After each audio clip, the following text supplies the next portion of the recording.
Bastante frecuentes las que vamos a ir encontrando en este tipo de lesiones.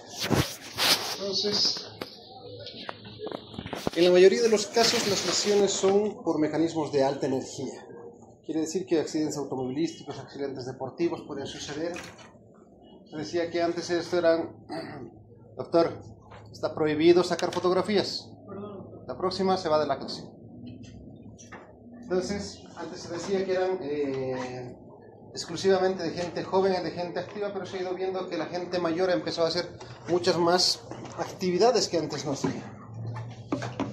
Igual se decía que eran actividades netamente de los varones, pero ahora las mujeres también hacen actividades tan peligrosas como los varones.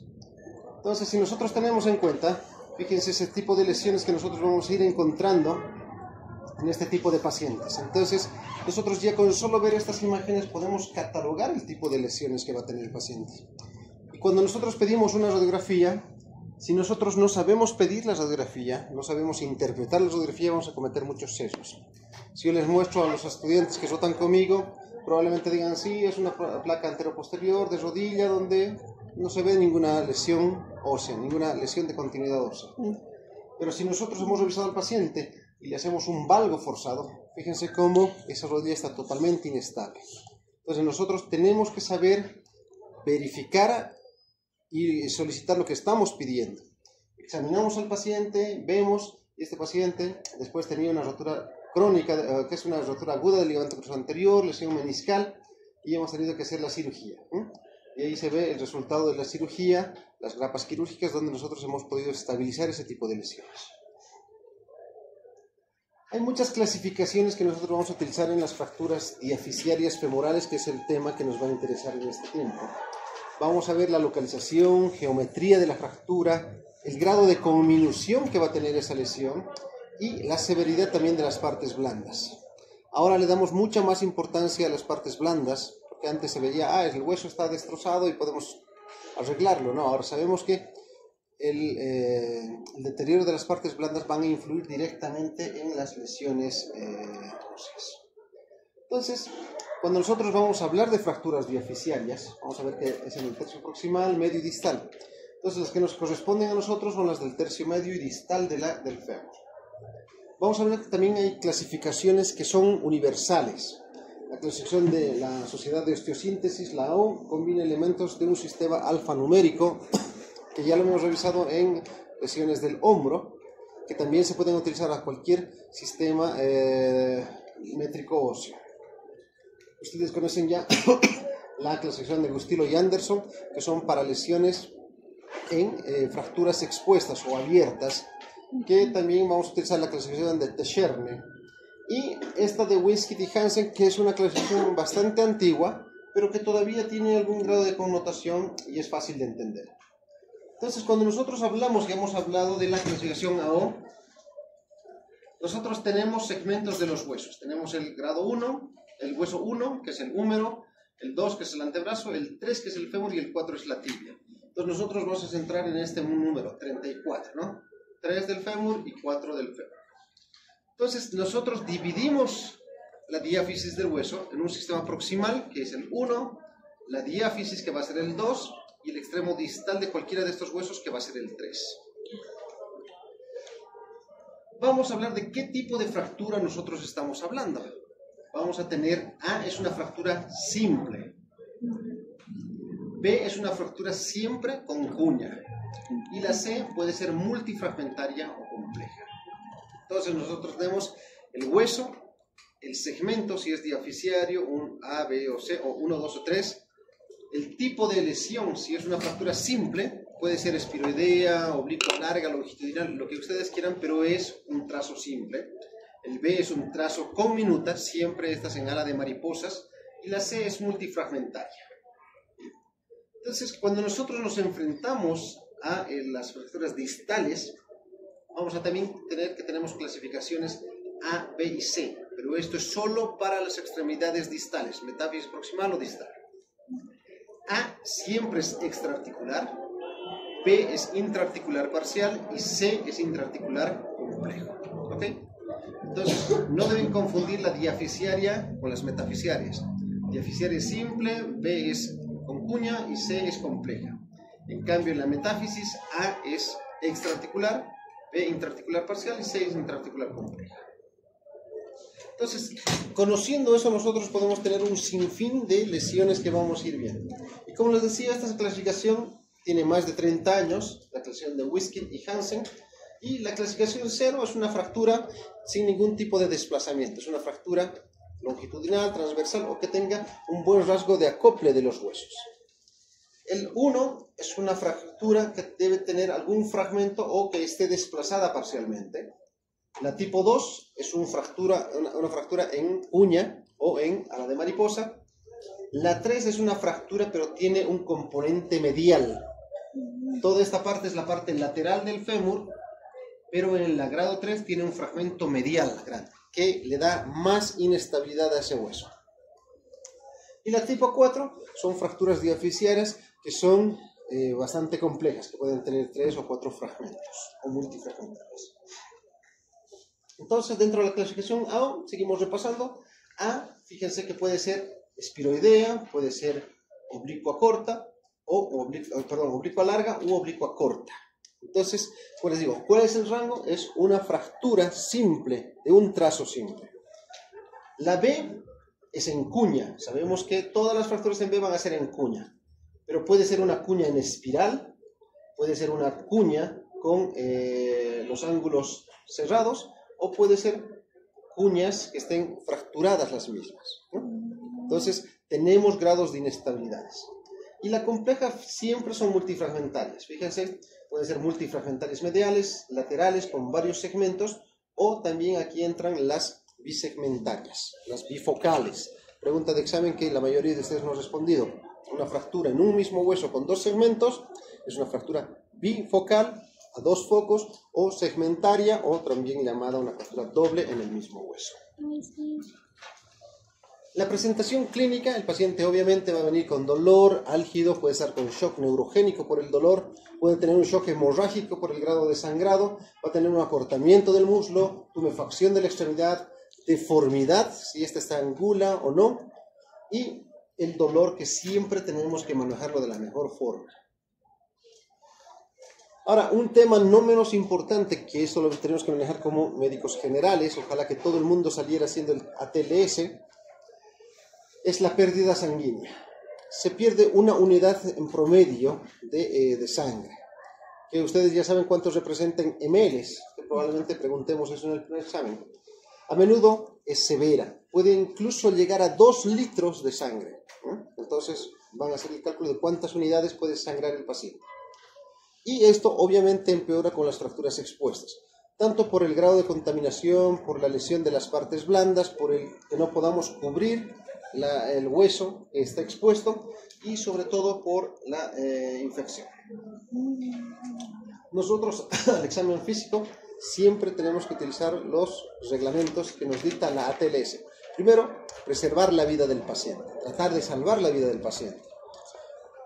Utilizar todos los sistemas que nosotros sepamos, como reanimación si es necesario, hidratación, calmar el dolor, inmovilización y el posterior traslado que nosotros tenemos que hacer con el paciente. Entonces, además de todo eso, tenemos que hacer una historia detallada de cuándo ocurrido, cómo ocurrido, cuáles son las intercurrencias y qué tratamiento inicial nosotros hemos hecho. Y eso tiene que estar plasmado en un documento que ustedes conocen como historia clínica. Entonces, cualquier situación nos puede salvar o nos puede perjudicar si esto llega a estrados judiciales. Entonces,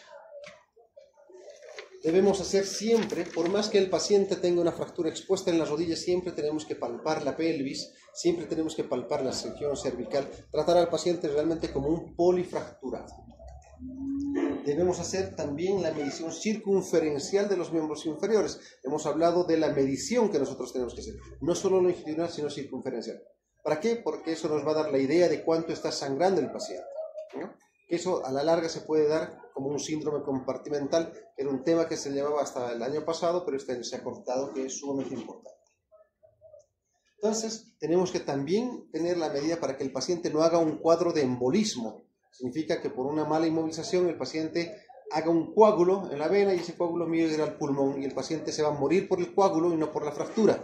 Entonces tenemos que saber manejar anticoagulantes, tenemos que saber hacer adecuadas inmovilizaciones y tenemos que saber diferir al paciente. Entonces, como imágenes en un politraumatizado tenemos que pedir siempre unas radiografías de pelvis, una axial de cadera, y nos tenemos que enfocar en el sitio de lesión. En este caso tenemos que pedir dos proyecciones, una API lateral del fémur, que nos va a ir orientando, o una API lateral de rodilla, como es el caso de este. Entonces, cuando nosotros tenemos casos así, nosotros podemos ir... Doctora, ¿puede apagar la luz de esto? Gracias. Eso. Entonces, nosotros podemos tener un trazo de fractura. Entonces, tenemos una placa bien posicionada, valorable, de proyección anteroposterior del fémur izquierdo, donde evidenciamos que hay una solución de continuidad. Esa solución de continuidad es monofocal, bicortical, que está desplazada. Fíjense que está cabalgada. Un segmento se ha montado sobre el otro. Entonces, nosotros tenemos que saber identificar eso. En ningún caso ustedes traten de reducir, porque eso es imposible. Van a causar solo un shock neurogénico al paciente y el paciente se va a morir de dolor. Entonces, inmovilizamos en la posición que lo encontramos nosotros al paciente. Y luego, posteriormente, lo remitimos. Sacamos unas placas más focalizadas. Entonces, el tratamiento, que es un tratamiento más traumatológico, va a depender de lo que el cirujano tenga a mano y lo que el cirujano maneje mejor. Pero en general, el tratamiento de elección para estas fracturas diafisiarias es el enclavado centromedular. Ese es el gold estándar. Entonces, puede haber un sinfín de técnicas: clavo centromedular bloqueado, anterógrado, retrógrado, placas flexibles, TENS, que se utilizan más en los niños, hasta incluso la colocación de yesos, que eso se hacía hace como 50 años, ¿no? Entonces, tenemos una variedad de formas de tratar, pero eso es un tema más de especialidad. Fíjense que el enclavijado busca hacer una reducción anatómica del hueso, pero en este caso hemos entrado por la parte superior. No hemos tocado el hueso, no hemos tocado el foco de fractura, entonces con eso mantenemos el callo inicial que se ha estado haciendo el paciente. Entonces lo bloqueamos y la recuperación es mucho más óptima. Entonces, ahí vemos. Pero fíjense que este caso también es un poco diferente. Tenemos otro caso politraumatizado que también tiene este tipo de lesiones. Lamentablemente no se ven muy bien en estas imágenes, pero podemos evidenciar que es una solución de continuidad a dos niveles. Es un mismo hueso que tiene dos focos de fractura. Ese foco de fractura representa la clasificación B de Lao, y que nosotros tenemos que identificar si es estable o es inestable. Entonces, el tratamiento va a ir en base a eso. Pero ¿qué pasa si yo no me hubiese fijado en esta solución de continuidad? Le hubiese arreglado toda la parte diafisiaria, pero me hubiese olvidado del cuello. ¿Bien? El paciente también tenía una fractura a nivel de la base del cuello que no está desplazada. Entonces, cuando les entregan una radiografía, siempre tratan de ver lo más minuciosamente posible, porque podemos hacer una belleza de enclavijado en esta zona y olvidarnos de esta otra. Entonces el tratamiento va a cambiar, ya no es un enclavado centromedular, sino también utilizamos una fijación para reducir esa fractura a nivel del cuello del fémur. Reducimos los dos fragmentos y el paciente queda estabilizado en una buena forma. Lo mismo acá, fíjense, tiene un paciente, tenemos un trazo de fractura en un fémur derecho, tenemos un trazo que es evidente, que cualquiera de nosotros podría identificar, pero también somos acuciosos, y fíjense que también tiene una fractura a nivel del cuello, en la base del cuello. Entonces el tratamiento cambia y le ponemos un clavo placa. Entonces estabilizamos nosotros con la misma cirugía, con la misma incisión, estabilizamos los dos focos de fractura. Entonces eso es lo que tenemos que ir realizando. Nunca revisar y sobreestimar las lesiones que pueda tener el paciente. Ahora vamos a hablar de las fracturas alrededor de las rodillas. Eso nos va a indicar fracturas del tercio distal del fémur, las fracturas de la rótula, las fracturas de los platillos tibiales, las fracturas de las espinas tibiales. Vamos a saber un concepto que es una rodilla flotante y algo de fracturas periprotésicas. Entonces, las fracturas distales del fémur son aquellas que afectan de la línea articular 10 a 15 centímetros por encima. Entonces, vamos a comprometer la parte de los cóndilos y cierto segmento de la metáfisis ósea. representan entre un 4 y un 7% de todas las fracturas del fémur, o sea que es una presentación alta. Si excluimos la fractura de cadera, que es la más frecuente, hemos hablado de eso ya en las fracturas cuando hemos hablado de umbra, representan hasta el 31% del porcentaje total de las lesiones del fémur. Es una mayor incidencia en el sexo masculino, como les decía, probablemente ya no es tanto así, y en la cuarta, quinta época de vida. Eso más que todo por los problemas osteoporóticos. Pero los pacientes que hacen deportes extremos vamos a tener igual cantidad de lesiones. Es muy común de lesiones asociadas. Significa que esa fractura se puede acompañar de un tromboembolismo pulmonar, de un síndrome compartimental, de un sangrado masivo, un shock hemorrágico o hipovolémico y un shock neurogénico. Entonces, como médicos generales debemos y tenemos que saber tratar este tipo de lesiones. Entonces, de por sí, mientras más joven el paciente, la lesión puede ser mucho más grave incluso, porque es un hueso firme, es un hueso duro. Entonces, para romper ese hueso duro se necesita una fuerza mucho mayor. Entonces, cuando nosotros hablamos de personas mayores, probablemente la osteoporosis sea nuestro peor enemigo, ¿no? Entonces, pero con independencia de la edad, el nivel fracturario siempre se lo tiene que considerar como grave o severo. Tenemos que tener 4 pilares de tratamiento. Entonces, primero, la primera premisa siempre es salvar la vida del paciente. La segunda es salvar el miembro y tercero, salvar la función del miembro. Entonces, eso no está en sus teóricas compradas, pero nosotros en los pilares tenemos que ver primero una reducción anatómica. ¿Cómo podemos reducir lo mejor posible a ese caso de fractura? Tenemos que preservar la perfusión sanguínea. No me sirve de nada desperiostizar, sacarle todo el periósteo donde se encuentra la sangre, alinear y después que el hueso se muera porque no tiene irrigación. Entonces, tenemos que preservar la perfusión sanguínea. Dejar una fijación lo más estable posible, ya sea un clavo centromedular, una placa, clavos Kirner, lo que sepamos manejar, pero bien. Y tratar de movilizar lo más rápido posible al paciente. Primero, para que no haga escaras por decúbito. Segundo, para que no haga trombosis venosa profunda. Para que no tenga hipotrofia muscular. Y por último, que no haga secuestros a nivel de las lesiones, ¿no? Eso tampoco está en sus clases. Entonces, todas esas cosas nosotros tenemos que ver. Cuando vamos a hablar de la clasificación A, hemos visto que A es extraarticular, pero de eso, para complicarlo un poco más, A1 es extraarticular simple. A2 es extraarticular, pero con un trazo de fragmento, un tercer fragmento. Y A3 es extraarticular, pero con minuta, una disección metáfisa diaficial. El B1 es unicondilar. B1, cóndilo externo, B2, cóndilo medial, y B3 es el cóndilo posterior, o también llamado fractura de Hoffa. Y el tipo C siempre es bicondilar. La C1 es en forma de Y. La C2 es una fractura que tiene multifragmentos en la metáfisis, pero es un trazo único a nivel de la articulación. Y C3 es una fractura que va a tomar los dos cóndilos y también tiene una disociación metáfiso-diaficial. Entonces, se va complicando la situación. Entonces, según el trazo de fractura, lo más simple de resumir: A, trazo único extraarticular; tipo B, en cuña; tipo C, multifragmental, ¿no?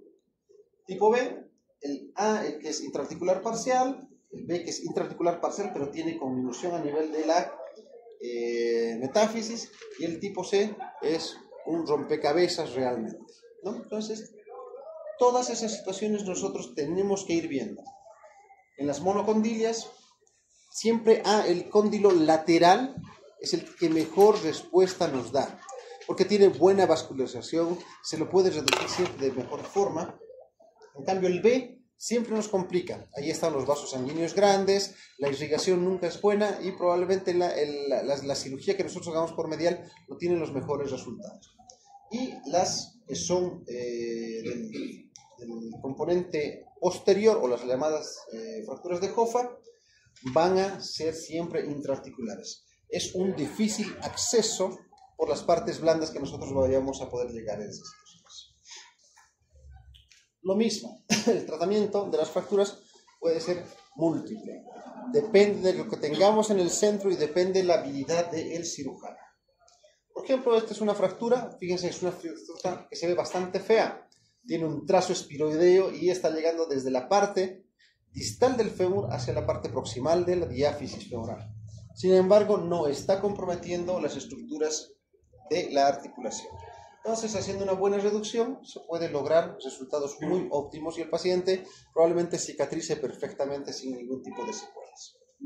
Otro tipo de fracturas, fíjense, 68 años, atropellado, tiene un trazo de fractura que no tiene tanto contacto, pero fíjense esa calidad del hueso, es una calidad de hueso pésima, ¿no? Entonces vamos a tener que luchar no solo con la fractura, sino también con la osteoporosis, esa debilidad ósea que nos va a entregar, y nosotros hacemos la planificación, tratamos de hacer la reducción lo mejor adecuado posible y tratamos de plasmar esa planificación que hemos hecho en papel en el paciente. Entonces los resultados son óptimos. Siempre tratar de elegir los mejores materiales que le van a convenir al paciente. Esto es como una receta de restaurante. Le hacemos una cirugía a la medida del paciente. No es un clavo para todos, no es una placa para todos, no son alambres de Aquiles para todos. ¿Ok? Entonces, si nosotros logramos eso, el tratamiento va a ser bastante bueno. Dentro de las fracturas de rótula, ustedes ya recuerdan por anatomía que las fracturas de rótula, la rótula es el sesamoideo más grande que nosotros tenemos a nivel de la rodilla. Es un hueso que no tiene inserciones musculares y depende mucho de las inserciones de tendones y lesiones ligamentales. Entonces, representan el 1% de todas las lesiones del cuerpo. Es un hueso que está muy expuesto. Nosotros nos caemos de rodilla y lo primero que golpeamos es la cara anterior de la rótula. Entonces, eso es lo que tenemos que tener en cuenta. ¿Por qué es importante la patela? Porque va a actuar como un maximizador de fuerzas.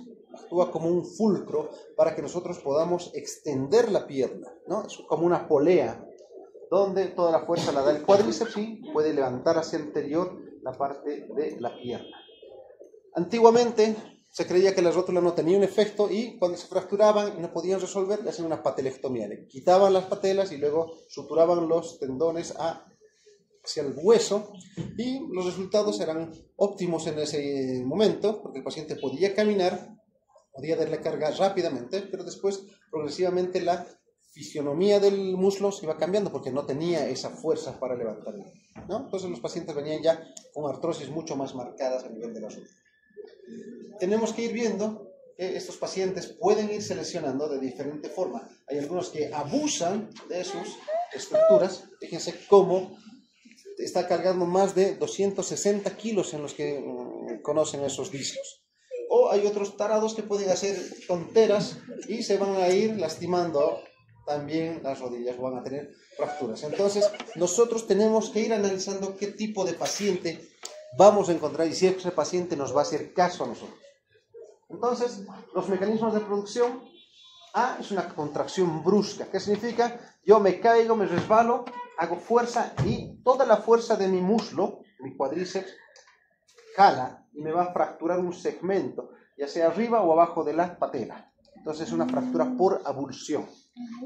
O puede ser un mecanismo directo. Fíjense que el paciente se golpea con el maniobro de su volante o se cae directamente y va a producir una fractura.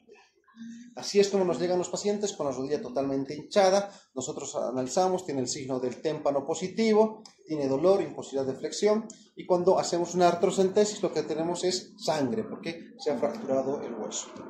Entonces, la clasificación de las fracturas puede ser unipolares, pueden ser transversas sin desplazamiento, que ese es el mejor de los casos.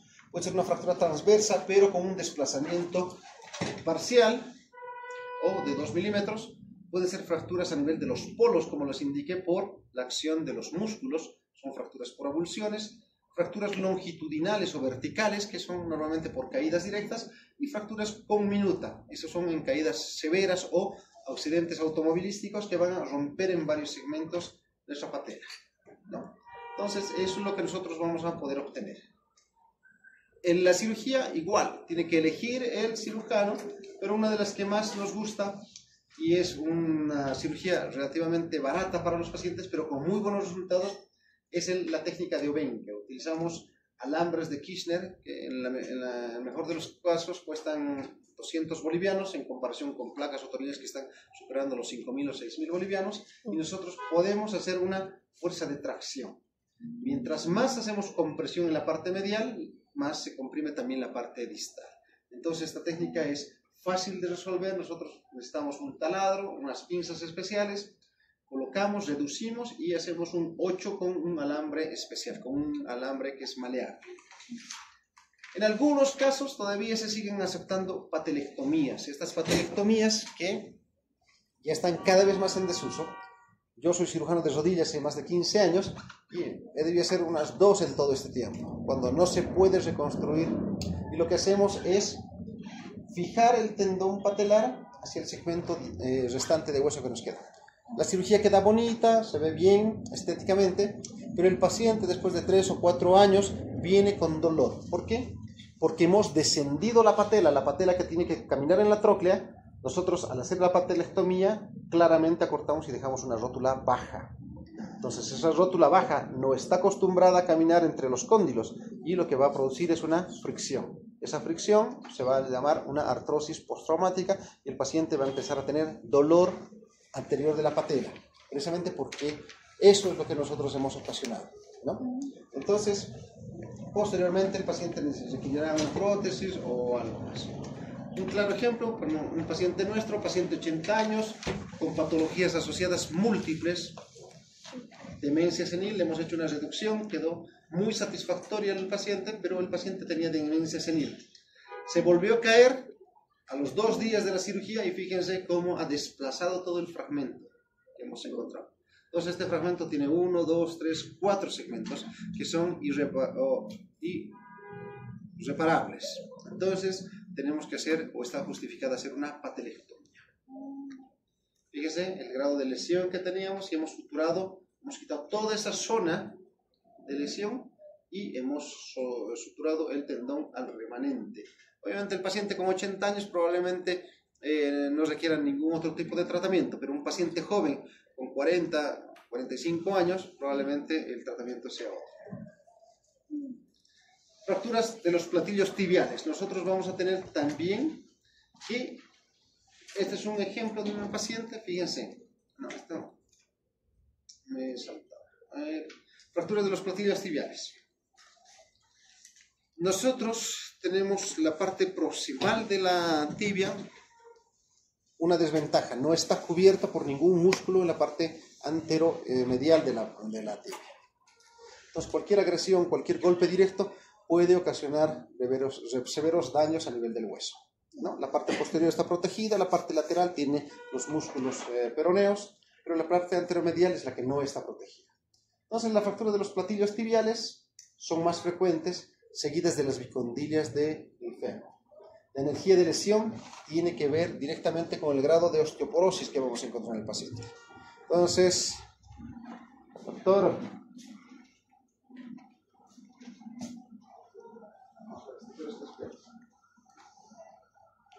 ¿tú crees que venir para que te duermas, doctor?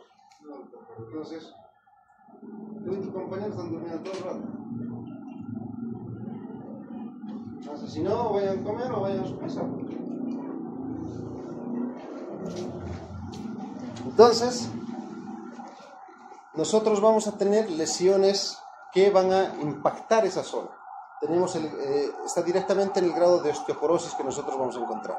Pacientes con mayor osteoporosis tienen mayor lesión en cuanto al hundimiento que nosotros vamos a tener. Recuerden que esa zona es una zona esponjosa, es una zona que tiene gran cantidad de sangre, que cicatriza muy bien, pero la rigidez a nivel de la parte proximal de la tibia es bastante débil.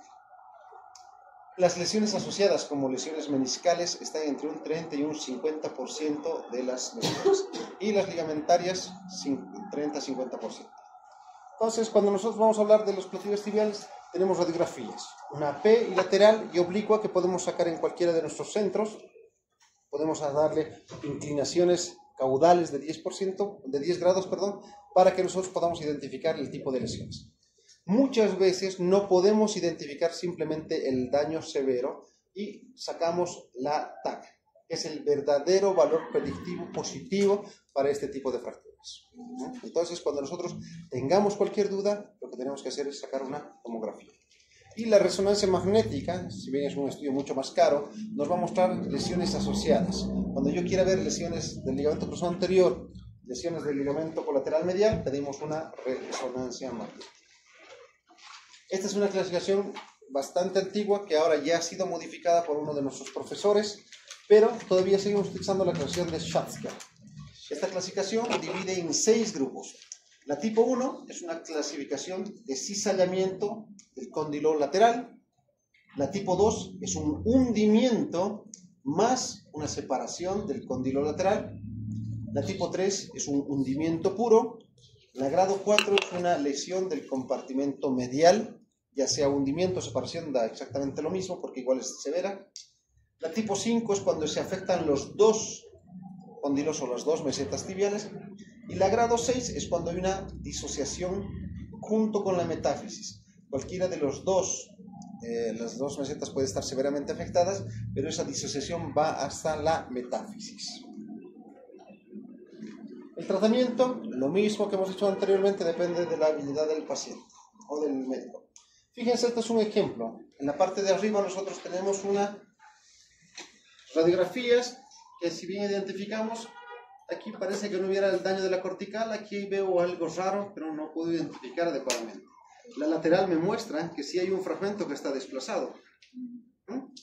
Pero si nosotros sacamos una tomografía, fíjense el grado de desplazamiento. Todo esto está hundido, toda la parte lateral que nosotros vemos acá, no tiene hueso. Y acá donde nosotros no veíamos nada, tiene un trazo de fractura. Entonces, esta es una clasificación tipo 5. Si nosotros vemos una radiografía axial, fíjense, todo esto está hueco. Entonces, el tratamiento tiene que ir en devolver toda la estabilidad a esa rodilla, colocando placas y tratando de levantar y utilizando injerto. Hemos utilizado injerto de cadáver en esta zona para poder levantar una lesión tan severa como esa.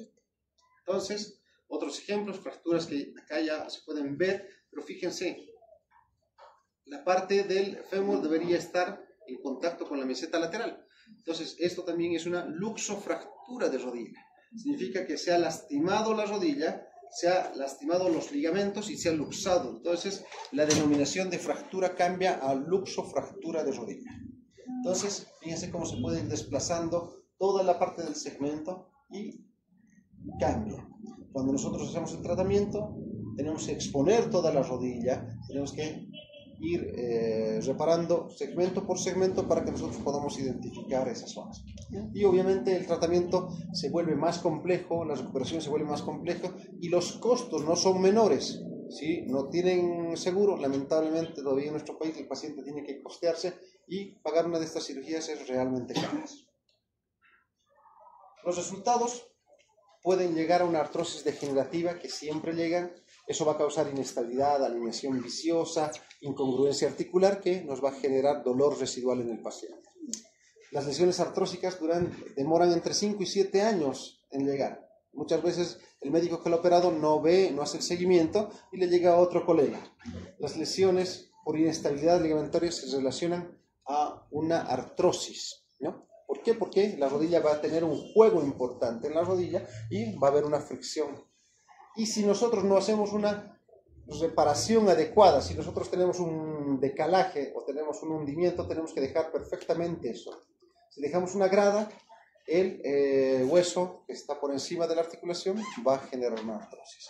Entonces, si además de eso hemos visto que hasta un 30-50% puede tener lesiones asociadas con el menisco, si nosotros sacamos el menisco, hacemos una meniscectomía, le aumentamos el riesgo de artrosis a ese paciente. Ya estamos acabando. Las fracturas de espina tibial se presentan 3 por 100.000 niños. Es mucho más frecuente las fracturas en los niños. La causa más común son las caídas en bicicleta y los accidentes deportivos. Fíjense que ha sido descrito en 1959 por el actor de Meyers y McKeever, que todavía seguimos utilizando. Claro que hay clasificaciones más actuales, pero esta es una clasificación bastante fácil para recordar.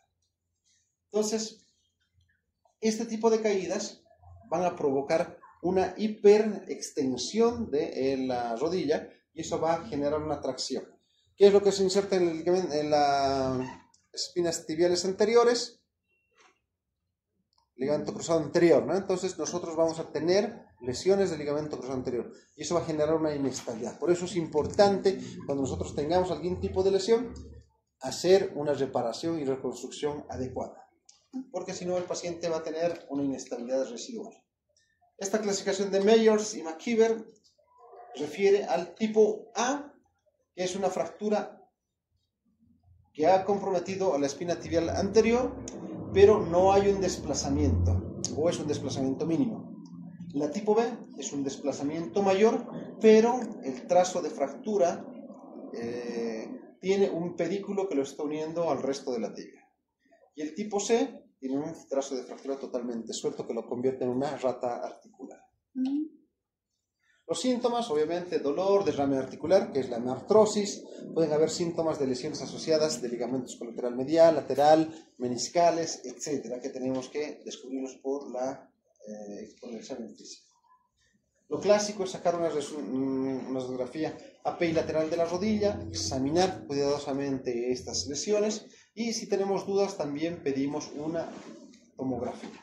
Fíjense, este es un caso de un paciente que si solo me muestran la radiografía AP, probablemente se me escape. Tenemos una lesión, como ya tenemos un poquito más entrenado el ojo, nosotros vemos una lesión en esta zona. Pero pacientes o médicos que no están muy bien entrenados, probablemente se le pase. Por eso siempre se deben pedir dos proyecciones. En la lateral, fíjense cómo tiene el trazo y está totalmente levantado. Entonces sería una clasificación tipo B. Y la clasificación tipo C, nosotros vamos a identificar cómo está totalmente suelto. El tratamiento, en el grado 1, normalmente solo es inmovilización, una férula de yeso, una escayola, o podemos utilizar tratamientos ortopédicos de última generación. En el grado C, en el grado B, dependiendo del grado de lesión, podemos utilizar rodilleras, o si está muy desplazado, mejor es colocar un tornillo y con ese asunto se acaba. Y el grado 3 siempre es quirúrgico, ya sea abierto o ahora lo hacemos artroscópico, mínimamente invasiva, pero el tratamiento tiene que devolver la misma congruencia de la espina tibial para que no haya una inestabilidad del cruzado anterior. La idea es anclar ese segmento a un segmento del hueso, siempre precautelando de no dañar las fisis, porque podemos alterar el crecimiento de los pacientes. Fíjense, este es un trazo de fractura grande, que se lo ha tratado de reducir, pero no ha sido posible. Todavía dejaba un gap acá. Y en la artroscopía, fíjense que el segmento era bastante grande. Se ha colocado tornillos y los resultados son bastante óptimos. Entonces, eso es lo que nosotros tenemos que lograr. Tratar de siempre reducir de la forma más anatómica cualquier segmento del hueso. Vamos a hablar de las fracturas de la rodilla flotante. ¿Qué se conoce por una rodilla flotante? Es cuando hay una fractura a nivel de la diáfisis del fémur y hay una fractura a nivel de la diáfisis de la epífisis de la tibia. Significa que el segmento de la rodilla queda colgando, queda balante, ¿no? Entonces por eso se llama rodilla flotante. En este caso, por ejemplo, tenemos una fractura multifragmentaria del fémur. Este peroné es el fémur derecho. Si lo vemos de lado, hay múltiples fragmentos que ya de por sí nos convierten en una rodilla inestable. Si a se lo sumamos, que tiene una lesión a nivel de extremidad de la tibia, grandes fragmentos, más fracturas del peroné, entonces esa rodilla queda totalmente libre. Entonces es imposible que el paciente pueda deambular si nosotros no hacemos un tratamiento quirúrgico.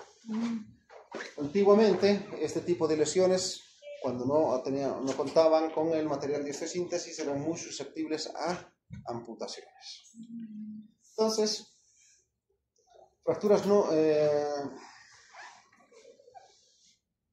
fracturas no articulares, las fracturas que no han tomado la articulación, representan entre el 5 y el 11% de todas las fracturas de la tibia. Tienen un grado mayor de compromiso vascular, pueden hacer un síndrome compartimental avanzado o asociado, y su tratamiento quirúrgico puede esperar. Cuando les lleguen este tipo de lesiones, ustedes nunca sean muy exitistas, no digan al paciente, tenemos que operarlo de emergencia, no, porque esto no es una urgencia, es una emergencia sí, pero tenemos que controlar las partes blandas, el nivel de inflamación, el nivel de dolor, conseguirlo. Entonces puede esperar. Lo ideal es operarlo lo más antes posible. Si nosotros contamos con un fijador externo, entonces estabilizamos, hacemos una cirugía primaria estabilizando con un fijador externo. Ese fijador externo nos va a dar chance de que no haya retracción de las partes blandas y luego podamos colocarle unas placas definitivas.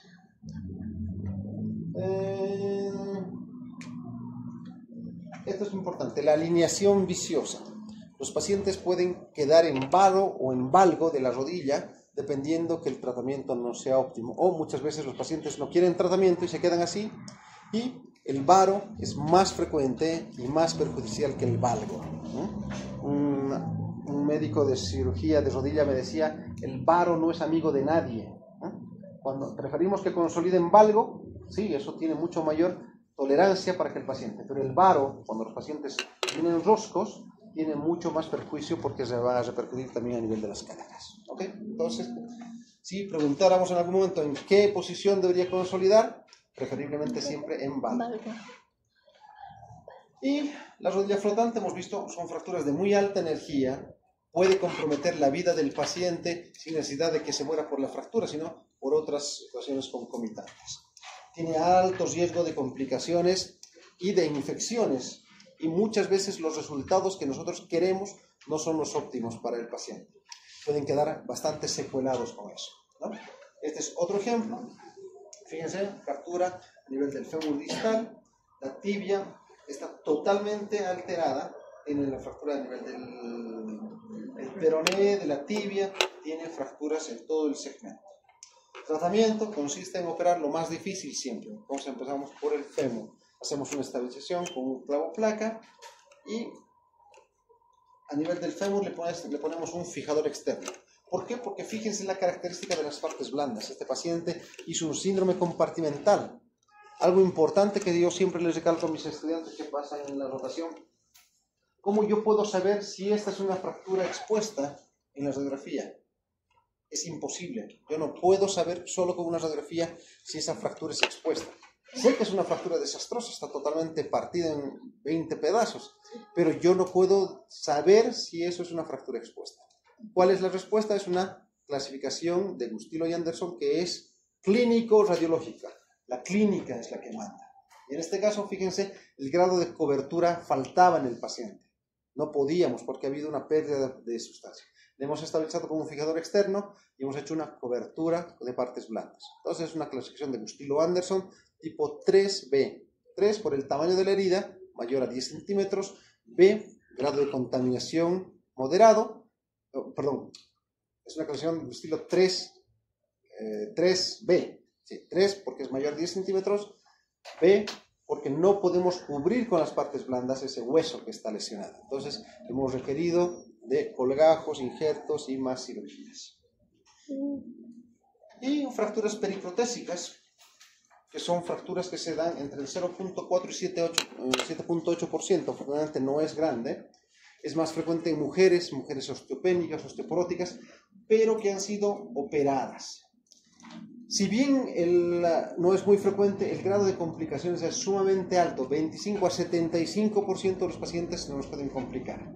Fíjense, esta paciente ha sido operada, le han puesto una prótesis de rodilla, muy bien operada, la paciente se cayó y ha fracturado por encima. Entonces el concepto de una fractura periprotésica es una fractura que se da entre los 5 y 10 centímetros de cualquier prótesis, ya sea a nivel del húmero, cadera o rodilla en este caso, que es lo del tema que nos concierne. Y el tratamiento, obviamente, tiene que ir centrado en devolverle la funcionalidad de esa rodilla, colocándole una placa o lo que ustedes gusten. Entonces, 3 meses postoperatorio, pero también ha consolidado en varo. Entonces, pacientes, sabemos que en cualquier momento esa prótesis también va a fallar, porque está haciendo mayor carga en la parte medial. Pero son riesgos que tenemos que explicarles a los pacientes. Este era un video bastante interesante.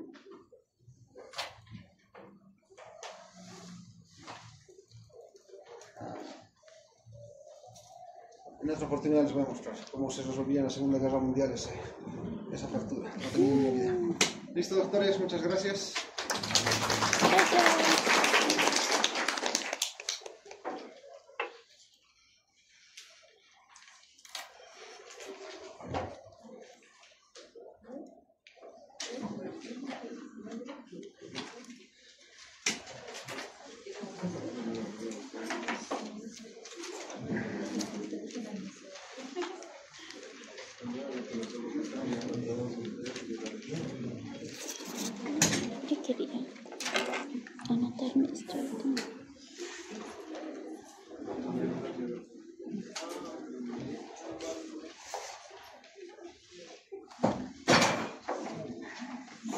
Doctor, una pregunta sobre el tema. ¿Hay algún tipo de clasificación o guía para poder saber si tenemos que hacer una cirugía abierta o una artroscopia, digamos, en una fractura patelar o Todas las fracturas son abiertas, todas, excepto la de espina tibial.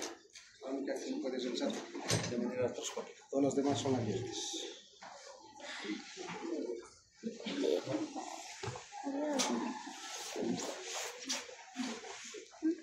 Listo, doctores, que les vaya muy bien. Gracias. Hasta luego.